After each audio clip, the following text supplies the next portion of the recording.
Hi, this is Mark. In this video, I want to talk about whether depression, the incidence of depression, is increasing, decreasing, or staying neutral, or not really changing. We don't uh, know with certainty, but in this generation, it just seems like the propensity for depression is higher, and the exposure we're exposed to. For instance, think about the news.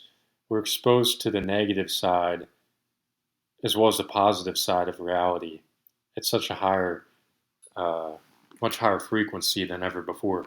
All the event frames within our life are being compressed and reduced in size. So if you consider, if we define an event like let's just suppose an event could be a a situation where you reside in this local region and within this like bounded region or bounded area. And if the area stays the same, let's just define the area as the same, the bounded region is the same. We will notice now in this generation that trans we basically step out of the boundary at a higher frequency than ever before. What I mean by this, go if we want to play, let's say, sports, or we want to do this, well, there's more distractions nowadays. You may be doing or taking a call, and then some other distraction causes you to divert in another direction, and then another direction. So it's very hard to sustain attention for very long now in this generation. But the real problem why depression is increasing, at least the propensity of depression is increasing, is because we have we have more comparison contrasts. We compare contrast our position relative to the position of the world in the extremes of reality, and we hear about all these success stories, which are have a much higher rarity than what is shown. And anyone who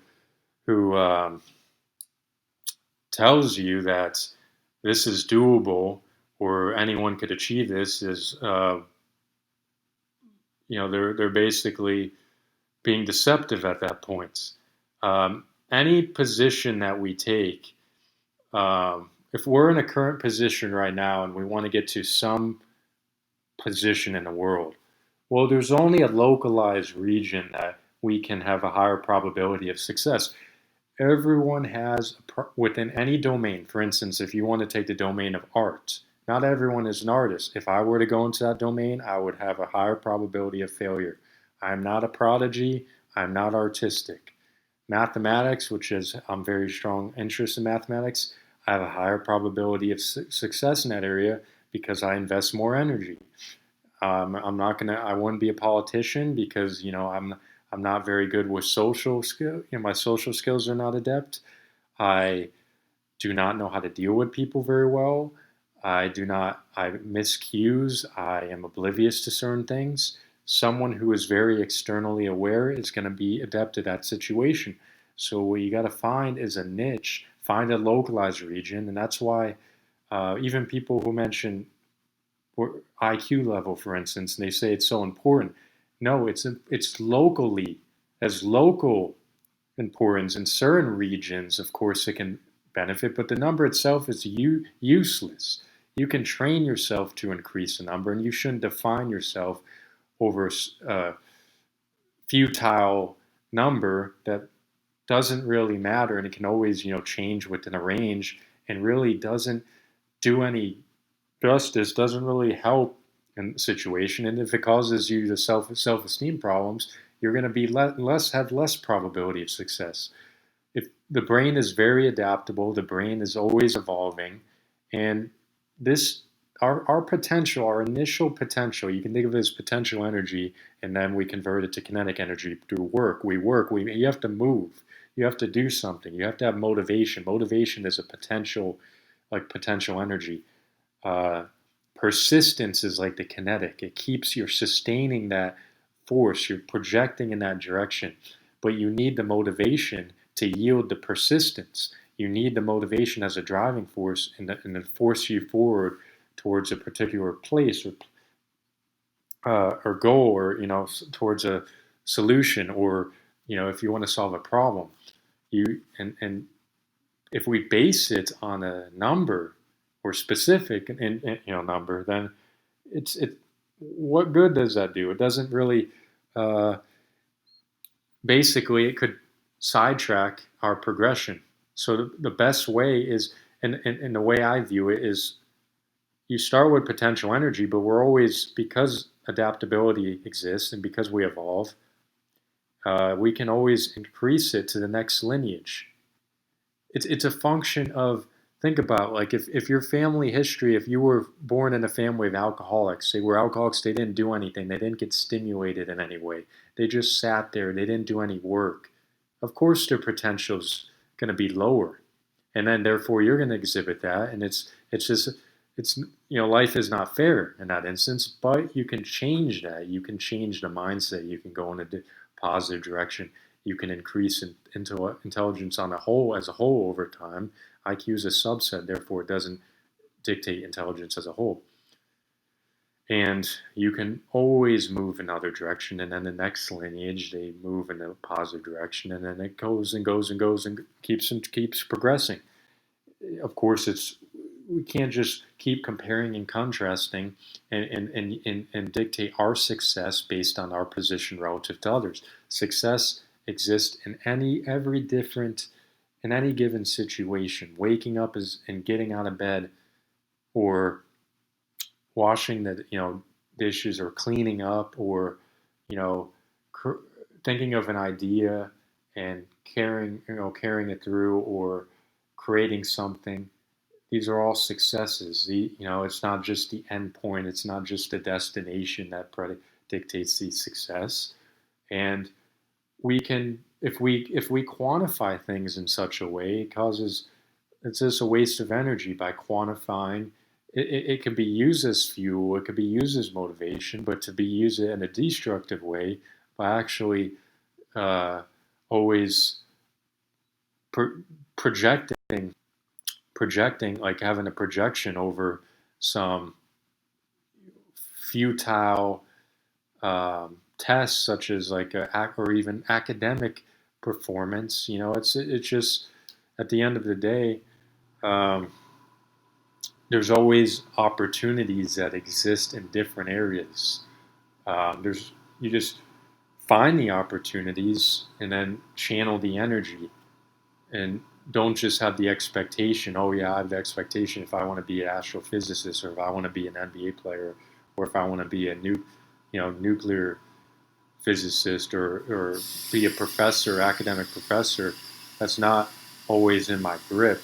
Uh, it may not be the pathway I should take, or and it doesn't even dictate whether or not my life is a success or not. But I think, if the best predictor is, if you have an interest, you got to start with an interest. You start with a passion, and you're going to yield satisfaction by going in that direction, regardless of um, the way the world sways, or what society tells you to do. You don't have to necessarily go in the direction of society wants you to be directed. You don't have to be so influenced by other people. You got to take your own initiative, or drive. Ultimately, we are the drivers. We essentially, um, through experience, learn and fail, and through failure in every different attempt, uh, figure out a better fit pathway. Or we have to try to find, if we have many different points or data points, you got to try to find the best fit. Are we going to find the best fit? Like, we're not going to find absolutely the best fit, but the key, I find, is success is improving in some form. If you always improve in a positive direction, that is success. And it's not predicated on a test score. That's just one instance in your life, one small, instantaneous instance or point in space that has many different there's many different instances, like if or there's many different periods or time periods where we could have a much lower probability of success. Think about like a, a, a football game. If the same team plays multiple times, there's going to be one team that has a profound advantage or a slight advantage, but there could be a point where the team doesn't perform very well, and that is this doesn't dictate the success. Just at that one instance, you just keep going. You play, you improve. You play the next. It recurs. So that's why, like, you can't just base it on a data point. You got to base it on improvement overall, and then of course, everyone's going to have a different rate of progression, but that's dictated by strengths relative to weaknesses, or um, how many strengths how many strengths exist in that domain, how many strengths that you uh, exhibit within that selected field. So if you want to go through art or music, or if you can become a musician or a mathematician or a scientist or a researcher, or go in sports, or you may even go into uh, could become a boxer. You could become a just an entrepreneur. You could become a writer. Um, Success is always just moving in a direction, uh, regardless of the position relative. I mean, if you define it on a position relative to others, then it's going to be more likely to be deemed as a failure. So I think depression can be very eminent.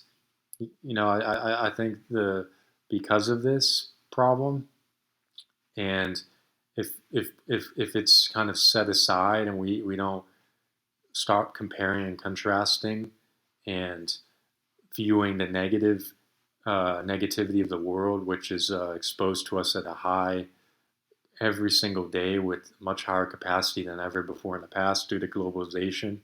If we just realize that that doesn't imply that the world is more negative, or things are, it's all based on exposure, and we're exposed to more stimuli than ever before. We're exposed to more information than ever before. We have more opportunities than ever before. We have more possibilities than ever before. There's the world of technology, and yet because of this, we still have more incidents of depression, drinking problems, drug, alcohol abuse, ways to cope with the reality of the situation, because we're self-esteem, we're making projections, people trying to act all positive, we're going on social media, we're displaying all the positive stories, and everyone's watching the positive stories and not realizing that you know this person actually could be depressed, but they're only showing the good moments in life. And in social media, we could focus a lot on validation, getting a boost in dopamine, and causing almost. And what this does is it causes more expectation for our reward system. It's like when you eat, your body adapts to your eating pattern. If you eat, I could say, a few times a day, and you keep doing that, and it recurs and over and again, you're going to adapt to that, just like your sleep pattern. You're going to eat at the same periods. You're going to sleep at the same periods eventually. It's going to be like clockwork.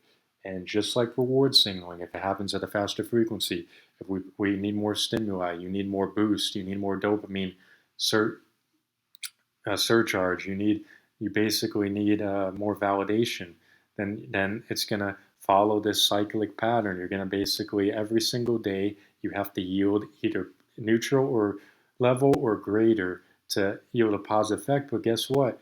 Just like alcohol addiction, we have tolerance. We build tolerance. Our reward system builds tolerance. So therefore, we continually strive for more and more and more and more. And then we exhaust our system. We cause stress. We cause anxiety. We cause depression. We're fueling the fire. We're creating the fire. We're exponentially making this worse. And we're just following with the flow. We're going with our emotions. We're going with our reward feedback. We're just following the flow of life. And if you got to we step back and basically look at it from like a wide view, ultimately we're sabotaging things just by uh, constantly needing this feedback. And everyone is prone to doing this. We're all equally prone to doing this. It's an environmental circumstance. It's based on environmental change. We're evolving. We're becoming differentiated from the past. So I just think depression can be it's so eminent, or the probability is definitely more likely, but it doesn't have to be that way. Um, we just have to be content, find contentment, find not don't always burn yourself out for this unrealistic or very high expectation, which is predicated on some position that someone else may have achieved. And you want to get to that position because nowadays, where the flux of all these success stories is over bombarding our life. You watch YouTube; it's a new trend of it's basically taking over. It's influencing us in some way.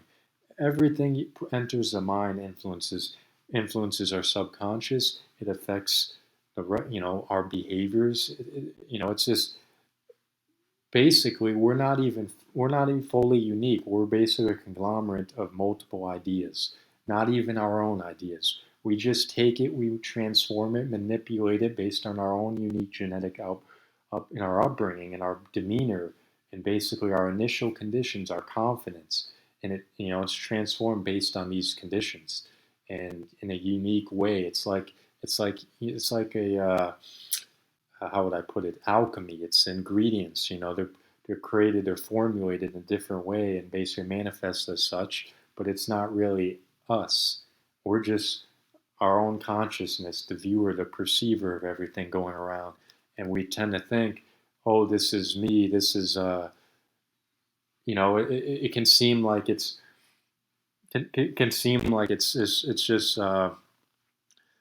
we're so very or we understand that um, our true demeanor, but in actuality, it's different. It's basically how we channel the information that is gathered, doesn't even come. It's outside. It's even though it's outside of us in our physical form, it's part of the manifestation of our own image. It's basically we are a collection of a subset of the universe. You could think of it like, yes, a planetary, the planets were formulated, we as humans were formulated, but with the subatomic particles, it was a unique transformation of similar chemicals, yet it was just molded in such a way, just like elements, like a diamond versus another crystal. It has a different form. It has a different function. So essentially, that's why we all have the desires, the needs, the motivations, and the similar uh, thoughts or processes, and I guess emotions, and I think it's even because the universe has to tend towards increased complexity. Same with our mind. We have to do that. We have to progress. That's part of the equation. And that's why we strive to continue to move. But success doesn't really have to do, I mean, we shouldn't really focus on the distance. We shouldn't focus on, because it's really a collaborative movement. It's not, um, and if if the thing is it does, the only reason why we move forward is because others moved forward, and we have the possibilities, the opportunities that exist because of other transgressions, other movements that were in the forward direction, and it was in different um, intensities, different magnitudes, and either way, positive direction is always going to be success. Negative direction if you're always living in self-pity, is going to be failure. It's going to be because the possibilities or opportunities are always exist, and the way your mind is shaped, or the way your mindset or where your mindset stands, determines whether or not these opportunities can be grasped.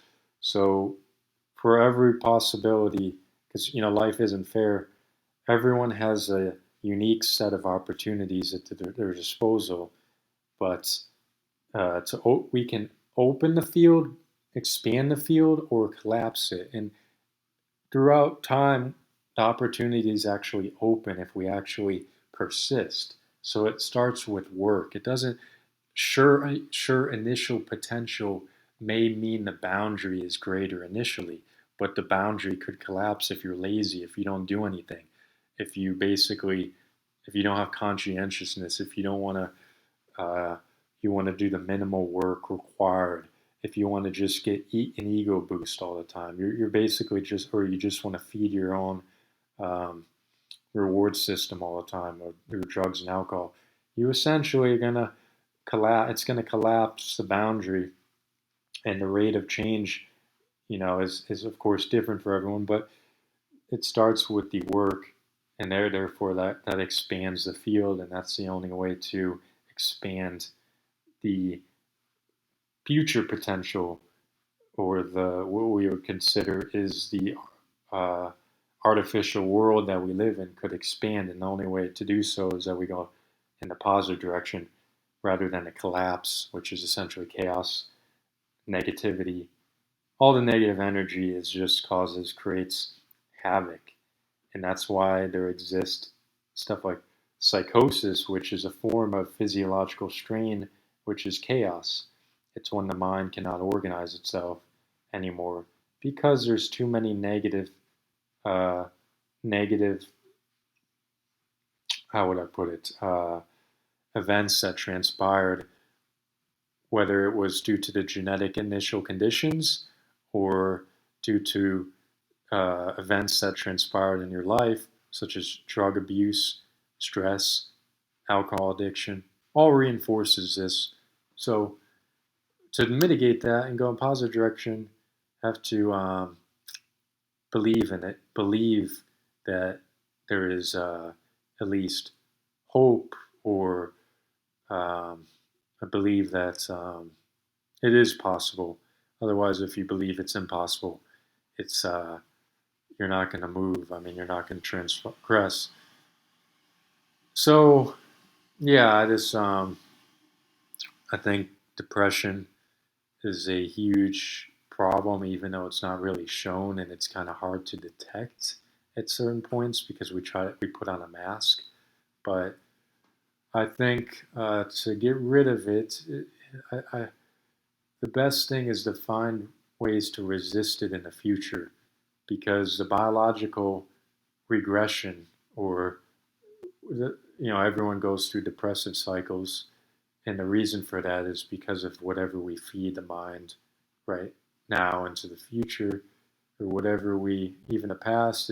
It's if you feed negative energy, well, later on you're going to have uh, it's going to build up over time, and it may reach that tipping point. And the tipping point causes a lot of energy to be wasted, sabotages the whole system, and that's what reinforces depression. So, yes, I think we definitely have a pandemic in terms of depression. Um, and I think we should strive to stop comparing and contrasting, and stop trying to just feed our feed our ego all the time, and take on a different image just because other people would want to view that, and it yields the most reward. Just the key is freedom, being free, liberation, and taking off the burdens that hold or resist movement. And like, if you want to be creative, well, you don't want to stop being creative because you're so scared what other people think of your ideas. Who cares? I mean, if you think if you think other people believe your ideas are stupid, well, then you're not ever going to present. You're just going to live in a cave. You're going to live in this constricted space, and it's going to cause you to suffocate, and that is leads to the depression, or leads to instance of depression. So the reversal to negate it, have to remove that, remove the captivity, remove the imprisonment that is keeping you locked in a cage. So yeah, that's all I have right now. Hope you enjoyed, and I will see you next time.